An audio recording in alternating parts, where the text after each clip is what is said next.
السلام علیکم ورحمۃ اللہ وبرکاتہ۔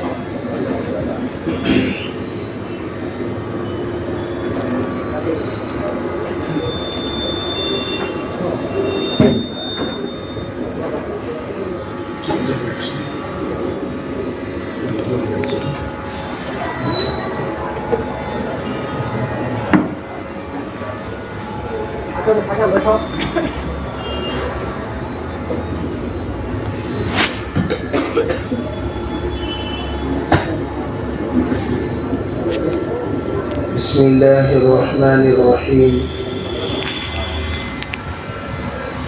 الحمد للہ رب العالمین،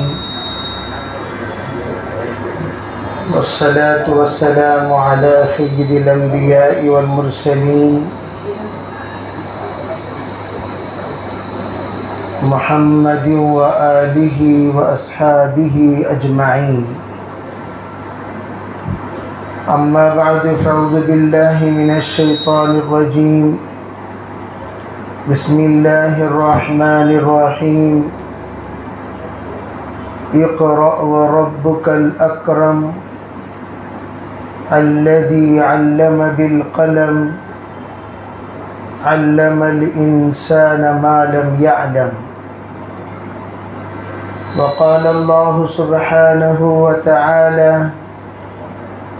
ذلك الكتاب لا ريب فيه هدى للمتقين۔ وقال عز اسمه وأما بنعمة ربك فحدث۔ وقال عز اسمه من شر الوسواس الخناس الذي يوسوس في صدور الناس من الجنة والناس۔ سبحان ربك رب العزة عما يصفون، وسلام على المرسلين، والحمد لله رب العالمين۔ اللهم أيدنا بتأييدك، اللهم أيدنا بتأييدك، اللهم أيدنا بتأييدك يا رب العالمین۔ محترم معزز حضرات علماء کرام، بزرگان دین، عزیز نوجوانوں، اللہ تعالیٰ نے ہمیں رمضان المبارک کا مبارک مہینہ بڑے ہی صحت مند کی حالت میں عطا فرمایا۔ رمضان پانے والے بہت سارے ہیں، جو پائے لیکن کوئی بھی عبادت نہیں کر سکے، نہ روزہ رکھ سکے، نہ تلاوت کر سکے، نہ تراویح میں شریک ہو سکے۔ حالت ان کی ناگفتگی ہونے کی وجہ سے مجبور اور معذور ہو کر اپنے اپنے مکانات میں، گھروں میں اور ہاسپٹلوں میں پڑے ہوئے ہیں۔ اللہ نے ہمیں رمضان بھی دیا، صحت بھی دی، توفیق بھی دی، عنایت بھی دی، اور اللہ کے طرف سے تراویح مکمل پڑھنے کی توفیق عطا فرما کر ختم قرآن میں شرکت بھی اللہ نے فرمائی۔ این سعادت بزور بازو نیست تا نہ بخشت خدائے بخشندہ۔ یہ سعادت اللہ کے طرف سے بندوں کو نصیب ہوتی ہے، اور جب کوئی سعادت نصیب ہو تو سعید اس کو کہتے ہیں جو موت تک بھی سعادت حاصل کرتا رہے۔ موسمی اعتبار سے کوئی اللہ کا عنایتوں کا مستحق ہو گیا، رحمتوں کا مستحق ہو گیا، مغفرتوں کا مستحق ہو گیا، اللہ کے طرف سے خصوصی عنایتوں کا مستحق ہو گیا، تو یہ کافی نہیں ہے۔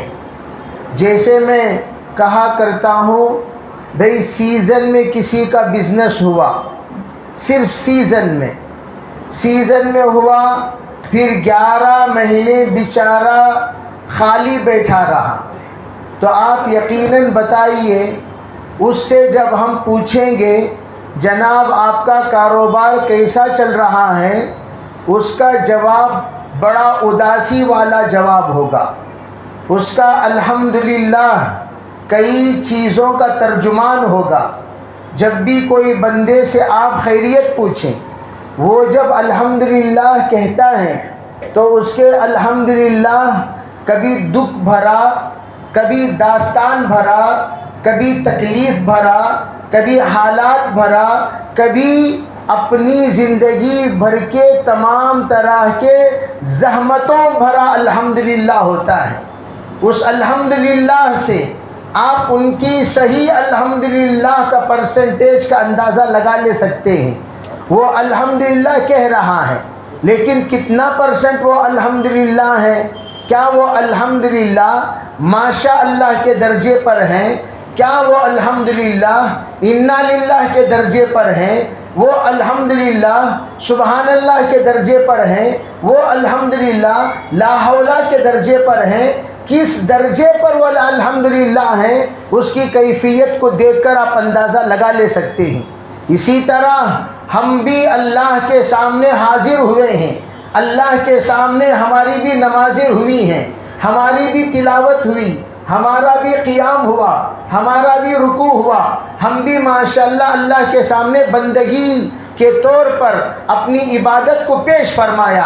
اب اللہ کے سامنے فرشتے کہتے ہیں ماشاءاللہ اللہ یہ تو تیرا بندہ ہے، تو اب اللہ تعالیٰ اس بندے کے سلسلے میں اچھی طرح جانتا ہے کتنا میرا بندہ ہے اور کتنا یہ اپنے دکان کا بندہ ہے، اپنے بزنس کا بندہ ہے، اپنی ملازمت کا بندہ ہے، اپنے نوکری کا بندہ ہے، اپنے تمام طرح کے کاروبار کا بندہ ہے۔ وہ اللہ جانتا ہے۔ جب آ کر فرشتے کہیں گے یا اللہ ماشاءاللہ کیا بہترین اس کی نمازیں ہیں، کیا اس کے ظہر عصر مغرب عشاء ہے، کیا اس کی تراویح ہے، کیا تلاوت ہے، کیا دعا ہے، کیا گر گرانا ہے، اللہ تعالیٰ بھی جانتا ہے یہ کتنا میرا اور کتنا اپنا۔ میرے عزیز بھائیوں، رمضان المبارک جو آیا وہ کیوں آیا؟ ہم دیکھو ہمیشہ ایک بات یاد رکھو، کبھی بھی یہ غلط تصور تمام دنیا کے لوگوں میں آج بھی موجود ہے، مسلمانوں میں۔ وہ یوں سمجھتے ہیں کہ بھئی جب بھی مسلمان کے علماء نمائندے کوئی بات کہتے ہیں، صرف ان کے دل اور دماغ میں عبادت، ریاضت، ذکر، تلاوت، صرف اسی بات پر زور دیتے ہیں، اس کے علاوہ دیگر باتوں کو کیوں نہیں کہتے؟ یہ سب ہماری نادانی ہے۔ بات یہ ہے کہ ہم لوگ سب سے پہلی بات جمعے کے بیانات جو سنتے ہیں وہ اتحیات کے بیانات سنتے ہیں، تکبیر اولیٰ سے کوئی شریک ہوتا ہی نہیں۔ پہلی بات سے لے کر آخری بات تک کتنے لوگ ہم میں سے شریک ہوتے ہیں؟ جب اتحیات کی بات ہوتی ہے تب شریک ہو کر ہم کہتے ہیں بے مولانا نے قرات کیوں نہیں فرمائی، مولانا نے فاتحہ کیوں نہیں پڑھی، مولانا نے یہ کیوں نہیں کہا، مولانا نے وہ کیوں نہیں کہا۔ جناب محترم، آپ تو اس وقت تشریف لائے جب تشہد ہو چکا تھا۔ ہم لوگ اس وقت جس وقت درود شریف پڑھ رہے تھے اللہم انی ظلمت نفسی میں آپ کی شرکت ہوئی ہے، تب وہاں قرات کا موقع کہاں ہے، تلاوت کا موقع کہاں ہے، احکام بیانی کا موقع کہاں ہے، ترغیب کا موقع کہاں ہے؟ اور تمہارا اشکال یہ نادانی والا اشکال کہلایا جائے گا۔ کبھی بھی یاد رکھو علماء کرام کبھی بھی ایک ہی بات کی طرف توجہ نہیں دیتے۔ جیسے آج کل حکما ہوتے ہیں، حکیم، پہلے زمانے کے حکیم ہوتے تھے پورے بدن کے حکیم، جس وقت وہ نبض پکڑ لیا کرتے تھے، آپ کے سر کے بال سے لے کر آپ کے تالو تک کیا ہو رہا ہے کیا نہیں ہو رہا ہے صرف وہ پکڑ کر بتا دیا کرتے تھے۔ ہمارے پاس حکیم مطیع الرحمن دیوبند کا ایک مشہور حکیم صاحب تھے، ان کا انتقال ہو گیا۔ وہ جس وقت پکڑتے تھے اب نباز تھے، بہت بڑے نباز تھے، پکڑتے وقت کہتے تھے ماشاءاللہ ماشاءاللہ، کبھی کہتے لا حول ولا قوہ، کبھی کہتے انا للہ و انا الیہ راجعون، کبھی کہتے استغفر اللہ استغفر اللہ۔ اب مجمع جو بیٹھا ہوا ہے، جیسے آپ حضرات بیٹھے ہوئے ہیں، میں حکیم ہوں، یہ پیشنٹ ہے، پیشنٹ کو دیکھ کر ہم یوں کہیں لا حول ولا قوہ، آپ پریشان ہو جائیں گے، پتہ نہیں کیا ہو رہا ہے اندر، کیا ماجرا چل رہا ہے، کیا گڑبڑ ہو رہا ہے، اندر کیا کرشمہ ہو رہا ہے، کیا چیزیں صحت مند ہیں، کیا چیزیں کمزور ہو گئی، آپ کو پتہ نہیں، لیکن حکیم صاحب کو پتہ چلتا رہتا تھا۔ تو حکیم صاحب باقاعدہ کہتے تھے بھئی آپ کے تو ماشاءاللہ دل بہت مضبوط ہے، پھیپھڑے کمزور ہیں، ہاضمہ کمزور ہے، خون کا دوران مضبوط ہے، وغیرہ وغیرہ، جو کچھ ان کو پتہ چلتا سب کہتے تھے۔ اسی طرح آج بھی ہمارے علماء کرام میں جو لوگ ایک ہی بات کو کہتے ہیں، ان سے ہم بھی مخالفت کرتے ہیں، ایک ہی بات کو پھرا کر، کوئی ذکر والا ہے صرف ذکر کو کہتا ہے، کوئی دعوت والا ہے صرف دعوت کو کہتا ہے، کوئی علم والا ہے صرف علم کو کہتا ہے، کوئی نماز والا ہے صرف نماز کو کہتا ہے، کوئی سنت والا ہے صرف سنت کو کہتا ہے۔ ہمارے اکابر ایسے نہیں تھے، ایک ہی ایک عنوان کو پکڑ لیے، پھرا کر ایک ہی بات کہی جا رہے ہیں، یہ کرو یہ کرو یہ کرو یہ کرو۔ ہمارے اکابر جمیع ما جاء به النبی صلی اللہ علیہ وسلم، اللہ کے رسول علیہ السلام جس طرح صحابہ کی تربیت فرمائے، ہر اعتبار سے، ان تمام اعتبار سے تربیت فرماتے تھے، سر سے لے کر پیر تک۔ اللہ کے رسول علیہ السلام کی زندگی صرف نماز کی ترغیب پر نہیں ہوتی تھی، حضور کی زندگی دعوت ہی کی ترغیب پر نہیں ہوتی تھی، حضور کی زندگی ذکر ہی کی ترغیب پر نہیں ہوتی تھی۔ اللہ کے رسول علیہ السلام کئی مرتبہ صحابہ کرام کو جب آپ نے دیکھا یہ مسجد میں زیادہ رہتا ہے، یہ دین کے تقاضے پر زیادہ استعمال ہوتا ہے، بیوی کا تقاضا پورا نہیں کرتا، گھر کا تقاضا پورا نہیں کرتا، بچوں کا تقاضا پورا نہیں کرتا، اللہ کے رسول علیہ السلام نے ایسے صحابہ کو بلا کر باقاعدہ ڈانٹ کر آپ نے فرمایا 15 دن تک تو مجھے نظر نہیں آنا چاہیے۔ 15 دن تک اللہ کے رسول علیہ السلام کھلاڑی ان کے ہاتھ میں دے کر آپ نے فرمایا بس 15 دن تک نظر نہیں آنا۔ علماء فرماتے ہیں اس کا مطلب کیا؟ تجھے پہلی صف میں نظر آنے کی ضرورت نہیں، نہ دوسری میں نہ تیسری میں، جہاں تک میری نظر جاتی ہے وہاں تک تجھے دکھنا نہیں ہے، آخری صف میں آ کر نماز پڑھ اور جا کر تیرا کام کیا کر، بس تجھے تو سب سے زیادہ تیری بیوی کا، تیرے بچوں کا خیال کرنا ہے۔ وہ صحابہ سمجھتے تھے اللہ کے رسول علیہ السلام مسجد کی دعوت نہیں دے رہے ہیں، مسجد میں آ کر بیٹھ جاؤ، تسبیح ہاتھ میں لے لو، تبلیغ میں گھومتے رہو، پھرتے رہو، چلتے رہو، دیگر تمام تقاضوں کو چھوڑ دو۔ قطعاً کبھی اللہ کے رسول علیہ السلام کا ایسی ترغیبی بات نہیں ہوتی تھی۔ آج کل ہم لوگ یہ سوچتے ہیں، تبلیغ والوں کو بھی ہم لوگ بدنام کرتے ہیں، جو تبلیغ میں لگ جاتا ہے وہ سب کے سب کاروبار چھوڑ دیتا ہے۔ ارے بھی کتنے ہمارے مارکیٹ میں تبلیغی ہیں لیکن کامیاب تاجر ہیں، تبلیغی ہیں، ملکوں کا سفر کیے ہوئے ہیں، تبلیغی ہیں، ایک دکان سے 10 دکان بن گئے، تبلیغی ہیں، ماشاءاللہ دین کے تمام تقاضوں کو پورا کرتے ہیں، تبلیغی ہیں، مدرسے کی بھی امداد کرتے ہیں، مسجد کی بھی امداد کرتے ہیں، خانقاہ کی امداد کرتے ہیں، سب کو سپورٹ کرتے ہیں، مخالفت نہیں کرتے۔ تو میں کیا کہنا چاہتا ہوں، یہ ایک احمق کو رکھ کر سب کے اوپر کوئی آدمی سب کے اوپر وہی حکم لگاتا ہے، اس سے بڑا نادان کوئی نہیں ہوتا۔ اگر کسی کے 4 داماد ہیں، 4 قسم کے داماد ہوتے ہیں، 4 بیٹے ہیں، 4 قسم کے بیٹے ہوتے ہیں، 4 بہویں ہیں، 4 قسم کی بہو ہوتی ہیں۔ اسی طریقے سے ہمارے درمیان بھی بہت سارے ایسے ہوتے ہیں، کچھ نادان نکل جاتے ہیں، ان نادانوں کو رکھ کر سب کے اوپر فیصلہ نہیں کرنا چاہیے۔ الغرض میں اس لیے آپ کو یہ عرض کرنا چاہتا ہوں، آپ کا جو میدان ہے وہ تجارت کا میدان ہے، صبح و شام تجارت میں آپ حضرات لگے رہتے ہیں، تجارت کو بڑھانے کی فکر آپ حضرات حضرات کو معلوم ہونی چاہیے تاجروں میں حضرت عثمان غنی کی تجارت سب سے زیادہ کامیاب تجارت سمجھی جاتی ہے، سب سے زیادہ کامیاب۔ جس وقت حضرت عثمان غنی کی تجارت کے سلسلے میں جائزہ لیا گیا، پتہ چلا حضرت عثمان غنی رضی اللہ تعالی عنہ 2 پوائنٹ کو اپنی زندگی میں مد نظر رکھتے تھے۔ سب سے پہلا پوائنٹ وہ یہ، کم نفع پر زیادہ مال فروخت کرنا، کم نفع پر زیادہ مال فروخت کرنا، یہ حضرت عثمان غنی کی سب سے پہلی حکمت تھی۔ مال نفع کم رکھو، مال زیادہ فروخت کرو، اتنا فروخت کرو، اتنا فروخت کرو، اتنا فروخت کرو، تمہاری دور دور تک نام ہوتا چلا جائے، دور دور تک تمہارے سلسلے میں پہچانا جائے۔ اگر یہ مال سستا عمدہ کہیں ملتا ہے، فلاں جگہ ملتا ہے، جس کا نتیجہ کیا ہوا؟ زیادہ بکتا تھا اور نفع بھی زیادہ ملتا تھا۔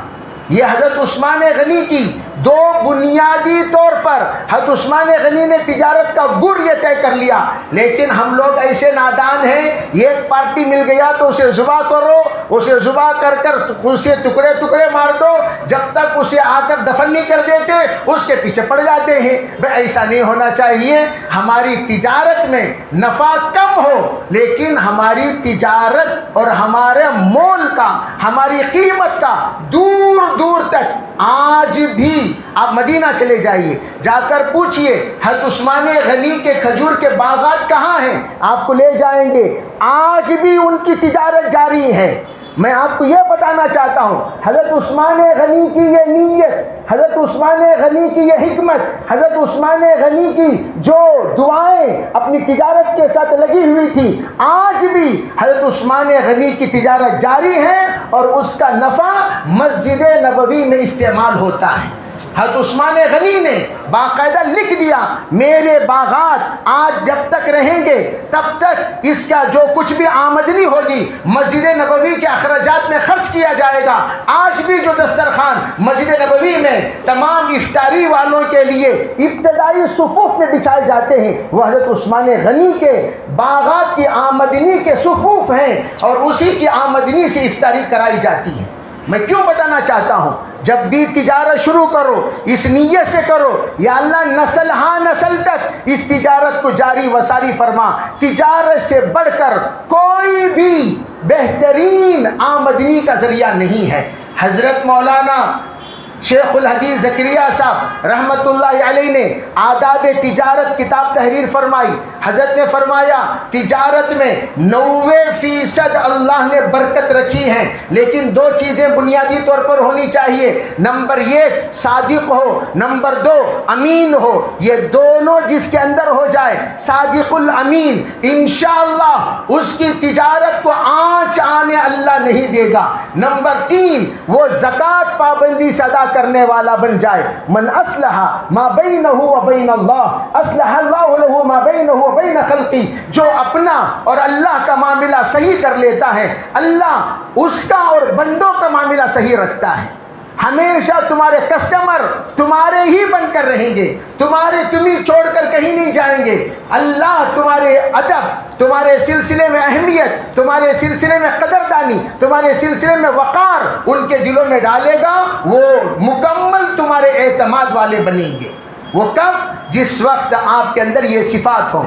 اور فرمایا جس وقت حضرت حذیفہ ابن یمان سے کسی نے آ کر کہا حضرت میں بہت ہی زیادہ خسارے میں رہتا ہوں، پریشان رہتا ہوں، مجھے کوئی ایسا عمل بتا دیجئے جس کے ذریعے سے میری پریشانی ہمیشہ کے لیے ختم ہو جائے۔ حضرت نے فرمایا سب سے پہلی بات یہ 2 عمل ہے، ایک دکان میں کرنے والا، ایک مکان میں کرنے والا۔ دکان میں کرنے والا عمومی عمل ہے، وہ کیا ہے؟ فرمایا جس وقت دکان کھولو یا بند کرو بسم اللہ سے کھولنا چاہیے، بسم اللہ سے بند کرنا چاہیے، اللہ کا نام لے کر کھولا کرو، اللہ کا نام لے کر بند کیا کرو۔ نمبر 2 جب بند کرو تو آیت الکرسی پڑھ کر دم کرو۔ نمبر 3 جب کھولو بیٹھ کر وہاں پر یاسین شریف پڑھا کرو۔ نمبر 4 جو بھی تمہارے کاروبار ہو ایک حصہ فقراء کا، مسکین کا، لاچاروں کا، معذوروں کا، غریبوں کا نکال کر رکھ دیا کرو۔ کوئی بھی تمہارے دکان میں سائی لائے جائے وہ خالی نہ جائے.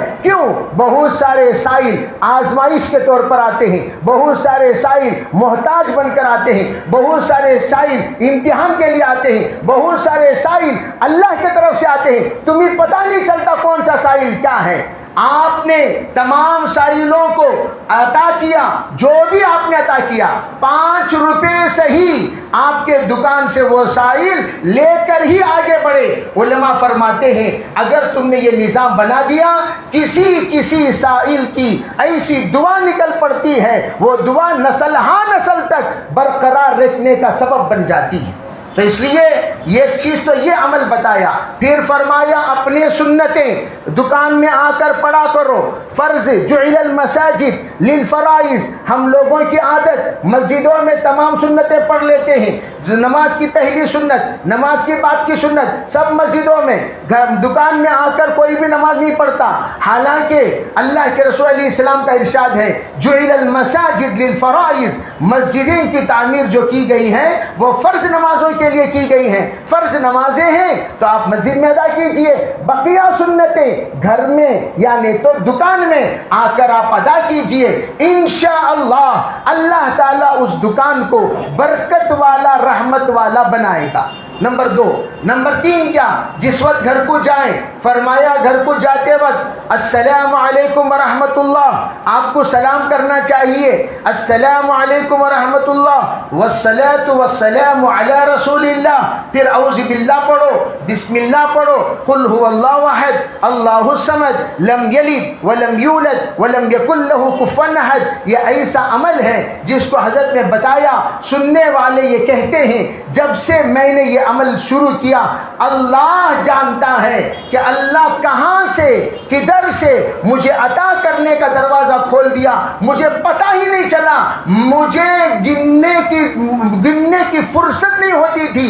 میں لا کر گٹری باندھ کر یہ تجوری ہوتی تھی, رکھتا چلا گیا. نقصان نام کی کوئی چیز میں نے کبھی نہیں سنا. تو یہ چیزیں کس سے حاصل ہوتی ہیں؟ ہمارے پابندی سے. ہم لوگ یہ سوچتے ہیں ٹیکنیک ہم, جیسے کہ دعا میں مولانا اعظم صاحب نے ایک جملہ کہا تنصرون بضعفائکم کا ترجمہ انہوں نے کیا, کمزوروں سے تمہاری مدد کی جاتی ہے.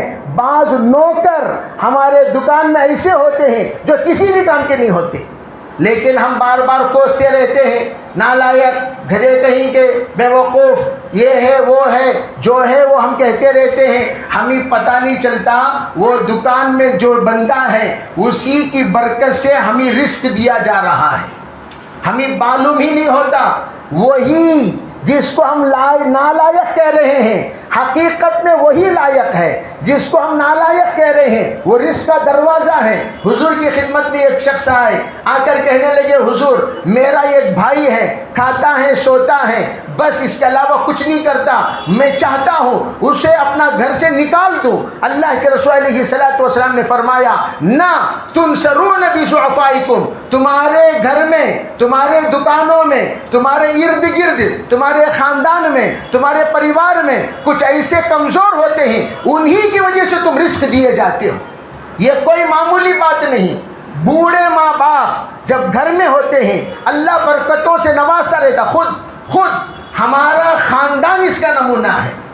ہمارا خاندان, ہمارا گھرانہ, ہمارے پریوار, میں ہمیشہ کہا کرتا ہوں جب تک بڑے تھے اللہ نے کروڑوں کی فیکٹری کا مالک بنا کر رکھا. بڑے جب رہتے تھے کیا کرتے تھے؟ بکریاں چراتے تھے, بکریوں کے پاس بیٹھتے تھے, اور ٹکڑے چمڑے لے کر وہ کاروبار کرتے تھے. 100 کا کاروبار, 100 کا, ہزاروں کا نہیں, 100 کا. یوں لگتا تھا یہ بیکار انسان پڑا ہوا ہے, ایک بیکار انسان ہے جو بکریاں چرا رہا ہے, پودے لگا رہا ہے, ٹکڑے چمڑے اکٹھا کر رہا ہے, فروخت کر رہا ہے, اسے صدقہ کر رہا ہے. نماز کا وقت آتا ہے, وقت پر اذان دیتا ہے, نماز کو اکٹھا کرتا ہے, نماز جمع کرنے کے بعد اور سب کو پابندی کے ساتھ نماز ادا کرنے کا حکم دیتا ہے. یہ سب ظاہری اعتبار سے ایسا لگتا تھا ایک بندہ ہے جو کر رہا ہے, اس کے کرنے میں, فیکٹری کے چلنے میں کوئی تعلق نہیں. جس وقت ان کا انتقال ہوا, انتقال ہوتے ہی اللہ نے بتا دیا رزق کا دروازہ اللہ کھولا کس کے ذریعے سے اور بند بھی اللہ کس کے ذریعے سے کر دیا. ایک ہی سال میں اللہ نے فیکٹری سے نکلوا دیا, فیکٹری کو نیلام کروا دیا. فیکٹری جو اپنے کروڑوں کے مالک بننے کا ایک ذریعہ تھا, اس فیکٹری کو مٹی کے دام میں فروخت کرنا پڑا. میں یہ بتانا چاہتا ہوں کبھی بھی یہ غرور, تکبر, انانیت, گھمنڈ ذرا بھی ہمارے اندر نہیں آنی چاہیے. وہ میں کو کاٹنا اللہ کو اچھی طرح معلوم, یہ میں کبھی نہیں ہونی چاہیے. میں یہ کر لوں گا, اسی لیے کہا جاتا ہے 3 چیزیں تاجروں میں کبھی نہ رہے. نمبر 1, تاجر فضول خرچی کرنے والا نہ رہے. نمبر 2, تاجر عیاش نہ رہے. نمبر 3, تاجر وہ حلال حرام کی تمیز کیے بغیر سود میں مبتلا نہ ہو جائے. یہ 3 چیزیں جب آئیں گی, اسراف, عیاشی, نمبر 3 سودی, یہ 3 چیزیں آئیں گی, انتظار کرو ان قریب فٹ پاتھ پہ آنے والے ہیں. لکھ کر رکھ لو, لکھ کر رکھ لینا, ان قریب فٹ پاتھ پہ آنے والے ہیں. تم دیکھو گے کہ جتنے لوگ ان 3 چیزوں میں مبتلا ہیں, اگر یہ زندہ رہ کر مر بھی گیا, اس کی نسل اسے فٹ پاتھ پہ لا کر بتا دے گی کہ بھئی ہم لوگ کہاں تھے اور کہاں سے کہاں آ گئے. اس لیے یہ 3 چیزیں اللہ کو برداشت نہیں. فَأَذَنُوا بِحَرْبٍ مِّنَ اللَّهِ. میرے پاس لوگ آتے رہتے, حضرت ایسا ہو گیا, ایسا ہو گیا, ویسا ہو گیا. میں ایک ہی پوچھتا ہوں, ہاں بھائی آپ نے یہ لیا؟ کہا جی ہاں.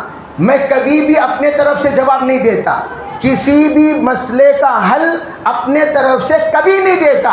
میں ان سے یوں کہتا ہوں جناب والا, آپ اور آپ کے بیگم دونوں کے دونوں تمہاری تباہی کے سبب کا وجہ کیا ہے, علت کیا ہے, بنیاد کیا ہے, کس وجہ سے ہمارے اندر یہ نقصان پایا جا رہا ہے, ہم لوگ ڈکریز کیوں ہو رہے ہیں, ہم لوگ ڈھلان کی طرف کیوں جا رہے ہیں, عزت کے اعتبار سے بھی, مقام کے اعتبار سے بھی, مرتبے کے اعتبار سے بھی, بزنس کے اعتبار سے بھی, مال کے اعتبار سے بھی ڈھلان کی طرف کیوں جا رہے ہیں.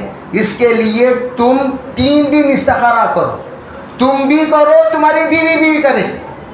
اب کیا ہوا, جب استخارہ کرنے کے بعد میں ہمیشہ کہتا ہوں تم استخارے میں کیا دیکھا, کیا نہیں دیکھا, کیا محسوس کیا, کیا تمہیں احساس ہوا, اسے آڈیو میسیج بھیجا کرو.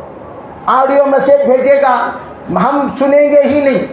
پہلا دن بھی بھیجو, تم الگ تمہاری بیوی الگ, دوسرے دن تم الگ تمہاری بیوی الگ. بیوی کیوں؟ سب سے زیادہ شوہر کی غربت کا درد بیوی کو ہوتا ہے. ماں ہمیشہ صحت کی فکر کرتی ہے, غربت کی نہیں. غربت وہ مالک ہے اللہ تعالیٰ, کہیں نہ کہیں کبھی نہ کبھی اللہ پروان چڑھا دے گا. ماں صحت کو دیکھتی ہے, لیکن بیوی فقر سے بہت ڈرتی ہے.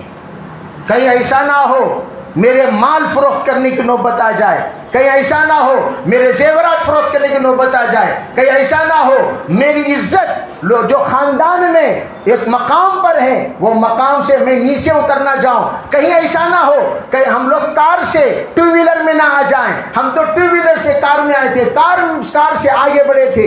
کہیں ہمارا اسٹینڈرڈ کمزور نہ ہو جائے, اسے سب سے زیادہ فکر رہتی ہے, اور ہونا بھی چاہیے. تو اسے کہیے تو بھی استخارہ کر, تو بھی کر. جب دونوں کریں گے تو صحیح رزلٹ آئے گا. جب رزلٹ آئے گا, رزلٹ کا رزلٹ سنایا جائے گا, وہ میرے طرف سے نہیں سنایا جائے گا. تم خود اپنے تباہی کی علت دیکھ کر آؤ, اپنی نحوست دیکھ کر آؤ, اپنی دلندراجی دیکھ کر آؤ, تمہارے اندر کی خباثت دیکھ کر آؤ, تم نے کیا کیا کیا نہیں کیا, تباہی کی علت کیا, دیکھ کر آؤ. جب دیکھ کر آؤ گے تب یقین کرو گے ہاں بالکل صحیح آپ نے ایسے کہا. اور 90% اشارہ جو ملتا ہے سود کا, کس کا؟